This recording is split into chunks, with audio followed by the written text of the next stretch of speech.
रामकृष्ण हरी मंडळी, प्रत्येकाला आषाढी एकादशीची आस ही लागलेली असते। तर येत्या 6 जुलैला आषाढी एकादशी आहे। आता या आषाढी एकादशीच्या दिवशी आपण हमखास उपवास हा करत असतो। आपली आजी नेहमी सांगायची की आपल्याला अगदी कोणत्याच एकादशीचं व्रत करणे शक्य झाले नाही तर वर्षातून येणाऱ्या 2 एकादशी आपण आवर्जून करायच्याच आहे।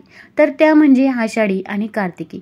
या 2 एकादशींचे जरी आपण व्रत केले तरी पण आपल्याला संपूर्ण सर्व एकादशींचे पुण्यफळ हे प्राप्त होत असते। त्यामुळे आपण देखील या आषाढी एकादशीला व्रत उपवास आवर्जून करायचाच आहे। आषाढी एकादशीचे हिंदू धर्मात अतिशय महत्त्व आहे। ही एकादशी भगवान विष्णूंना समर्पित केली जाते। या दिवशी भक्त भगवान विष्णूंची पूजा करतात, त्यांच्या कृपेसाठी व्रत देखील करतात। या आषाढी एकादशीला देवशयनी एकादशी असेही म्हणतात। पंचांगानुसार चातुर्मासाची सुरुवात या महिन्यापासून होत असल्याने ती विशेष आहे। देवशयनी या शब्दाचा अर्थ म्हणजे देव। भगवान विष्णू शयनीय अवस्थेत ज्यावेळी प्रवेश करतात ती एकादशी म्हणजे आषाढी किंवा देवशयनी एकादशी होय। या दिवशी भगवान विष्णू शेष सर्पावर गाढ निद्रा अवस्थेत प्रवेश करतात। त्यामुळे या दिवसाचे धार्मिक व आध्यात्मिक महत्त्व खूप मोठे आहे। भगवान विष्णूंचा हा विश्रांतीचा काळ 4 महिन्यांचा असतो, जो कार्तिक महिन्यातील प्रबोधिनी एकादशीला संपतो। त्या एकादशीला कार्तिकी एकादशी असे म्हणतात। यामुळे आषाढी एकादशीचे व्रत केल्याने भक्तांची पापे मिटून त्यांच्या पदरी पुण्य पडते अशी देखील मान्यता आहे।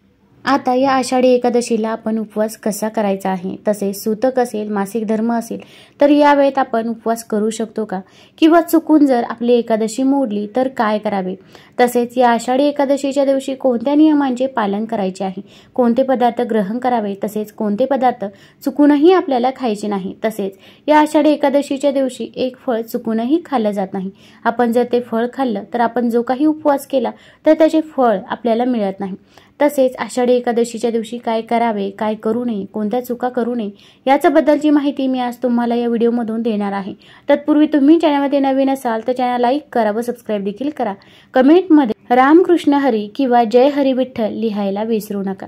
पंढरपूरचा विठोबा हा अवघ्या महाराष्ट्राचे दैवत असून आषाढी एकादशीला येथे वारकऱ्यांचा मोठा मेळा भरतो। महाराष्ट्राच्या कानाकोपऱ्यातून ठिकठिकाणाहून लाखो भाविक विठ्ठल नामाचा गजर करत आषाढी एकादशीला पायी चालत येतात। हिलाच आषाढी वारी देखील म्हणतात। विठ्ठलाचा नामघोष करत अनेक वारकरी पायी या ठिकाणी अगदी भक्तिभावाने येऊन पोहोचतात। चंद्रभागेत स्नान करून विठ्ठलाचे दर्शन घेतात। आषाढीला या दिवशी पंढरपुरात शेगाव येथून पूर्णब्रह्म अधिकारी श्री संत गजानन महाराजांची, आळंदीहून ज्ञानेश्वरांची, देहूहून तुकारामांची, त्र्यंबकेश्वराहून निवृत्तीनाथांची, पैठणहून एकनाथांची, उत्तर भारतातून कबीरांची पालखी येते। या दिवशी वारकरी संप्रदायात उपवास करण्याचे विशेष महत्त्व आहे। दर आषाढी एकादशीला वारकरी संप्रदाय वारी घेऊन पंढरपुरात येण्याची परंपरा 800 वर्षांपेक्षाही अधिक काळापासून सुरू असल्याचे सांगण्यात येते। आषाढी एकादशीच्या व्रतामध्ये सर्व देवतांचे तेज एकवटलेले असते असा समज आहे। म्हणून सर्व व्रतांमध्ये आषाढी एकादशीच्या व्रताला अनन्यसाधारण महत्त्व आहे। पंढरपूरला अदृश्य भगवंताच्या अस्तित्वाचा पुरावा मिळतो। तसेच वैकुंठ भूमीच्या आधीपासून पंढरपूर अस्तित्वात आले असा लोकांचा समज आहे। म्हणूनच पृथ्वीवरील सर्वात पुरातन अशा तीर्थक्षेत्राचा पंढरपूर असा उल्लेख केला गेला आहे। आषाढी एकादशीला व्रत उपवास करण्याची पद्धत आहे। काही लोक निर्जल तर काही उपवासाचे पदार्थ खाऊन व्रत ठेवतात। एकादशीच्या आदल्या दिवशी अर्थात दशमीच्या दिवशी एकभुक्त राहून एकादशीला पहाटे उठून स्नान करून तुळस वाहून विष्णू पूजन करावे। हा संपूर्ण दिवस उपवास करावा। आता एकादशीचा जो अगोदरचा दिवस आहे म्हणजे जो काही दशमीचा दिवस, तर दशमीच्या दिवशी देखील लोक अगदी रात्री देखील जेवण करत नाही। संध्याकाळी 7 वाजेपर्यंत जेवण करतात आणि त्यानंतर जेवण केले जात नाही। आणि नंतर एकादशीच्या दिवशी संपूर्ण दिवसभर रात्रभर उपवास केला जातो। मग आता या एकादशीच्या दिवशी आपण अगदी संकल्प करून देखील उपवास करू शकता। तुम्हाला अगदी पुढे येणाऱ्या सर्व एकादशींचे व्रत हे करायचे असेल तर अगदी तुम्ही या एकादशीपासून देखील सुरुवात करू शकता, किंवा अगदी तुम्हाला फक्त याच एकादशीचे व्रत करायचं आहे तर तुम्ही अगदी संकल्प घेऊ शकता, किंवा विना संकल्प जरी आपण उपवास व्रत केले तरी पण चालेल। अगदी संकल्प घ्यायचाच असेल तर अशा वेळेस देवघरामध्ये एक दिवा लावायचा आहे। तसेच तांब्यावर पाणी घ्यायचं आहे। ते पाणी आपण आपल्या उजव्या हातामध्ये टाकायचं आहे। त्यावरती आपण हळदी कुंकू, अक्षदा, एक फूल ठेवायचं आहे आणि आपण संकल्प घ्यायचा आहे की मी एकादशीचे व्रत हे करणार आहे, सकाळी संध्याकाळी उपवास व्रत करणार आहे। आणि नंतर हे पाणी आपण ताम्हणामध्ये सोडायचं आहे। मग अगदी तुळस सोडून इतर कोणत्याही झाडाला तुम्ही हे पाणी टाकलं तरी पण चालेल। अशा प्रकारे आपण संकल्प देखील घेऊ शकता। हा उपवास संपूर्ण दिवस करावा। रात्री हरिभजन करत जागरण करावे। विठ्ठल नामाचा जयघोष करत संपूर्ण दिवस देवाच्या नामस्मरणात घालवावा। आषाढ शुद्ध द्वादशीला वामनाची पूजा करून पारणे सोडावे। या दोन्ही दिवशी विष्णुदेवाची पूजा करून अहोरात्र तुपाचा दिवा लावावा। आता अगदी तुमच्याकडून जर चुकून उपवास म्हणजेच एकादश मोडली तर अशा वेळेस काय करावे? अगदी वाईट मानून घेण्याची गरज नाही। मग अशा वेळेस तुम्ही अगदी द्वादशीच्या दिवशी देखील संपूर्ण दिवसभर रात्रभर उपवास करू शकता आणि अगदी त्रयोदशीच्या दिवशी जरी हा उपवास सोडला तरी पण चालेल। मग एकादशीच्या दिवशी जर आपल्याकडून चुकून जर एकादश मोडली तर अशा वेळेस तुम्ही या दिवशी भाजी चपाती खाल्ली तरी पण चालेल आणि दुसऱ्या दिवशी द्वादशीच्या दिवशी आपण दिवसभर रात्रभर हा उपवास करायचा आहे। आता गर्भवती महिला असेल तर त्यांनी उपवास करायचा का? जर तुम्हाला शक्य असेल तर तुम्ही हा उपवास करू शकता, पण आपलं आरोग्य हे खूप महत्त्वाचं आहे। कारण की भरपूर महिला व पुरुषांना अगदी दिवसभर रात्रभर उपवास करणे शक्य होत नाही। काही जण तर दिवसा उपवास करतात पण त्यांना रात्रीचा उपवास करणे शक्य होत नाही। पण असे म्हणतात की जर आपण रात्रीचा उपवास सोडला तर ती एकादश लंगडी मानली जाते। मग तुमच्या मनाप्रमाणे तुमच्या जर आरोग्याला झेपत असेल तर तुम्ही हा उपवास नक्कीच करू शकता। कारण की भरपूर वेळा काही महिलांना पुरुषांना पित्ताचा त्रास असतो किंवा इतरही काही आजार असतात। मग अशा वेळेस उपवास व्रत करणे शक्य होत नाही। मग अशा वेळेस अगदी तुम्ही पूजा सेवा केली तरी पण चालेल, फक्त मनापासून आणि श्रद्धेने आपण या दिवशी उपवास हा करायचा आहे। आता या एकादशीच्या दिवशी आपण काही सेवा देखील करायची आहे। भरपूर वेळा आपण फक्त उपाय करतो किंवा अगदी उपवास करतो, पण त्याचसोबत जर आपण काही सेवा केल्या नाही तर आपल्याला त्याचा काही एक रिझल्ट बघायला मिळत नाही किंवा आपल्याला पूजेचे पाहिजे तसे फळ हे मिळत नाही। तर या एकादशीच्या दिवशी आपण विष्णू सहस्रनामाचं पठण हे आवर्जून करायचंच आहे। विष्णू सहस्रनाम मध्ये भगवान विष्णूंच्या 1000 नावांचा उल्लेख आहे। अगदी तुम्हाला म्हणणे शक्य होत नसेल तर अशा वेळेस मोबाईलवरती लावून द्या, श्रवण केलं तरी पण चालेल, पण दिवसभरामध्ये आपण विष्णू सहस्रनामचं पठण हे आवर्जून करावं। तसेच ओम नमो भगवते वासुदेवाय या मंत्राचा जेवढ्या वेळा शक्य होईल तेवढ्या वेळा आपण जप करायचा आहे। 108 वेळा हा जप करू शकता किंवा 1008 वेळा जरी आपण हा मंत्र म्हटला तरी पण चालेल। यामुळे देखील आपल्याला भगवान विष्णूंचा, भगवान श्री विठ्ठलाचा आशीर्वाद हा प्राप्त होत असतो। या दिवशी आपल्याला जेवढ्या सेवा होतील तर तेवढ्या सेवा आपण आवर्जून करायच्याच आहे। तसेच जय हरी विठ्ठल या मंत्राचा किंवा रामकृष्ण हरी या मंत्राचा जरी तुम्ही दिवसभरामध्ये जप केला तरी पण चालेल। या आषाढी एकादशीच्या दिवशी आपण आषाढी एकादशीची कथा देखील आवर्जून ऐकायची आहे। आता या आषाढी एकादशीच्या दिवशी उपवासामध्ये आपण कोणते पदार्थ खाऊ शकतो? तर उपवासामध्ये अगदी साबुदाणा खिचडी असेल, राजगिरा लाडू असेल तर ते देखील आपण खाऊ शकतो। पण शक्यतो तरी बाहेरचे जे काही पदार्थ आहेत तर ते पदार्थ आपण टाळायचे आहे। कारण की भरपूर वेळा बाहेरच्या पदार्थांमध्ये काही विशिष्ट गोष्टी मिक्स केलेल्या असतात, त्यामुळे आपला उपवास व्रत हे मोडू शकतो। त्यामुळे शक्यतो तरी आपण घरातीलच पदार्थ खावेत। अगदी घरातील तुम्ही बटाट्याचे चिप्स देखील खाऊ शकता, पण बाहेरच जे उपवासाचे तळलेले पदार्थ आहे तर ते शक्यतो खाणे आपण टाळायचंच आहे। शक्यतो आपण आपल्या घरीच या दिवशी जेवण करायचं आहे। आता या एकादशीच्या दिवशी कोणते फळ खाऊ नये किंवा कोणत्या चुका करू नये हे देखील मी तुम्हाला पुढे सांगणारच आहे। पण या अगोदर एकादशीच्या दिवशी काही गोष्टी आपण लक्षात घेणे गरजेचे आहे। तर आपल्यासोबत किंवा आपल्या आसपास असे काही व्यक्ती असतात की ते दुष्कृत्य करतात किंवा इतरांबद्दल नेहमी वाईट बोलत असतात, पण ते व्यक्ती आपल्यासोबत चांगले राहतात, चांगले बोलतात म्हणून आपण त्या व्यक्तींसोबत राहत असतो। पण या दिवशी अशा व्यक्तींच्या इथे आपण जेवण चुकूनही करायचं नाही। आपण जर असे केले तर आपण देखील पापाचे भागीदार होत असतो। त्यामुळे या दिवशी आपण या गोष्टीची काळजी ही आवर्जून घ्यायचीच आहे। तसेच या एकादशीच्या दिवशी तुळशीपत्र हे चुकूनही तोडलं जात नाही। मग तुम्हाला भगवान विष्णूंना, श्री विठ्ठलांना तुळशीपत्र हे अर्पण करायचं असतं, कारण की ते तुळशीपत्राशिवाय नैवेद्य हा ग्रहण करत नाही। तर अशा वेळेस अगदी तुम्ही खाली पडलेली तुळशीपत्र घेतली तरी पण चालेल, कारण की तुळशीपत्र हे कधीही शिळं होत नाही। तुळशीपत्र घ्यायचं आहे, गंगाजल असेल तर त्याने स्वच्छ धुवून काढा किंवा अगदी पाण्याने स्वच्छ धुवून घेतलं तरी पण चालेल। त्यानंतर तुम्ही ते श्री विठ्ठलांना, भगवान विष्णूंना अर्पण करू शकता।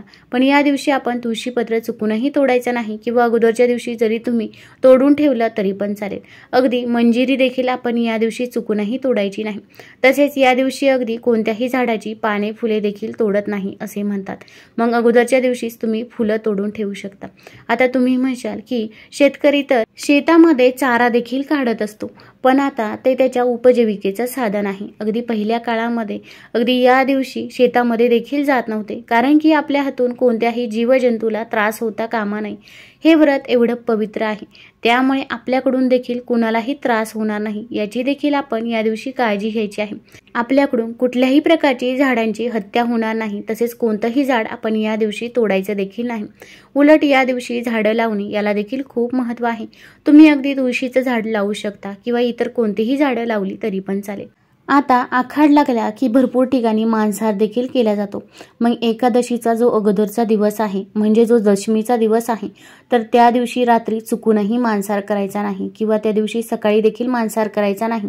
आणि एकादशीचा दिवस तर आपण टाळायचाच आहे. तसेच एकादशीचा दुसरा दिवस म्हणजे द्वादशीचा दिवस देखील आपण टाळायचा आहे, कारण की या दिवशी वामनाची पूजा केली जाते.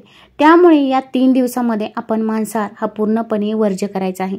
अगदी घरामध्ये काही व्यक्ती असतात की ते आपलं ऐकत नाही, तर अशा व्यक्तींना देखील आपण अगोदरच सांगून ठेवायचं आहे.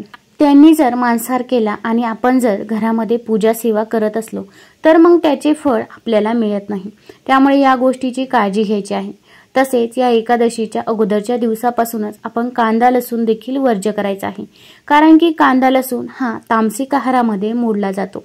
तसेच एकादशीच्या दिवशी अगदी आपल्याला उपवास असला आणि घरातील बाकीची व्यक्ती असतील, अगदी लहान मुलं असतील किंवा गर्भवती महिला असतील किंवा घरामध्ये कोणी आजारी व्यक्ती असेल, तर त्या व्यक्तीला जरी उपवास नसला तरी पण त्या व्यक्तीच्या जेवणामध्ये देखील आपण कांदा लसूण याचा वापर चुकूनही करायचा नाही. तसेच अशा काही भाज्या आहे की ज्याही चुकूनही एकादशीच्या दिवशी बनवायच्या नाही, तर त्यामध्ये वांग्याची भाजी आहे, मसूर डाळ आहे, भोपळा आहे, तर या 3 भाज्या या दिवशी चुकूनही बनवायच्या नाही. तसेच काही ठिकाणी अगदी फक्त पाण्यावर उपवास केला जातो किंवा काही ठिकाणी फक्त फलाहार करून उपवास केला जातो. तर या एकादशीच्या दिवशी जेव्हा आपण उपवासाचं काही बनवत असाल तर तेव्हा आपण जे काही रोज मीठ वापरत असतो तर ते मीठ चुकूनही वापरायचं नाही, कारण की ते मीठ खरकट देखील झालेलं असते. आणि तसेच आपण सैंधव मिठाचा वापर या दिवशी उपवासामध्ये जेव्हा काही पदार्थ करणार आहोत तर त्यामध्ये करायचा आहे, याची देखील आपण काळजी घ्यायची आहे. आता एकादशीच्या दिवशी भात हा संपूर्णपणे वर्ज्य केला जातो. अगदी अगोदरच्या दिवशी देखील आणि एकादशीचा दिवस देखील आपण भात पूर्णपणे वर्ज्य करायचा आहे. तसेच एकादशीचा जेव्हा उपवास सोडत असतो तर त्यामध्ये देखील आपल्याला भात हा चुकूनही बनवायचा नाही. एकादशीच्या दिवशी भात का बनवत नाही याचे देखील कारण आहे, कारण की महर्षी मेधा यांनी मातृशक्तीच्या रागापासून वाचवण्यासाठी शरीराचा त्याग केला होता. त्यानंतर त्यांच्या शरीराचा एक भाग पृथ्वी गर्भात पडला असे मानले जाते की ज्या दिवशी महर्षींचे शरीर पृथ्वीत लीन झाले होते त्या दिवशी एकादशी होती. तसेच महर्षी मेधाने पृथ्वीवर तांदूळ रूपात जन्म घेतला होता. तेव्हापासून तांदूळ हा त्यांचा जीव आहे असे मानले जाते, म्हणून एकादशीला तांदूळ खात नाही. एकादशीला भात खाणे हे महर्षी मेधांचे मांस आणि रक्त सेवन करण्यासारखेच आहे असे मानले जाते. तसेच वैज्ञानिक दृष्टिकोनानुसार तांदूळामध्ये पाण्याचे प्रमाण जास्त आहे, त्याचवेळी पाण्यावर चंद्राचा प्रभाव अधिक असतो आणि चंद्र हा मनाचा कारक ग्रह आहे. तांदूळ खाल्ल्याने शरीरातील पाण्याचे प्रमाण वाढते, यामुळे मन विचलित व चंचल होते. मनाची चंचलता उपवास करण्याच्या नियमांमध्ये अडथळा आणते, म्हणूनच एकादशीला तांदळाच्या गोष्टी खाण्यास सक्त मनाई आहे. त्यामुळे आपण देखील या दिवशी तांदूळ हा चुकूनही खायचा नाही. आता आपल्याला आणखीन एका फळाचे सेवन करायचे नाही, तर ते म्हणजे लिंबू. आता एकादशी म्हटलं खिचडी तर आलीच. आता खिचडी आली म्हटल्यावर खिचडीमध्ये आपण लिंबू तर आवर्जून पिळतच असतो. तर या दिवशी लिंबू आपण चुकूनही त्यामध्ये पिळायचं नाही किंवा अगदी लिंबाचं सेवन देखील करायचं नाही.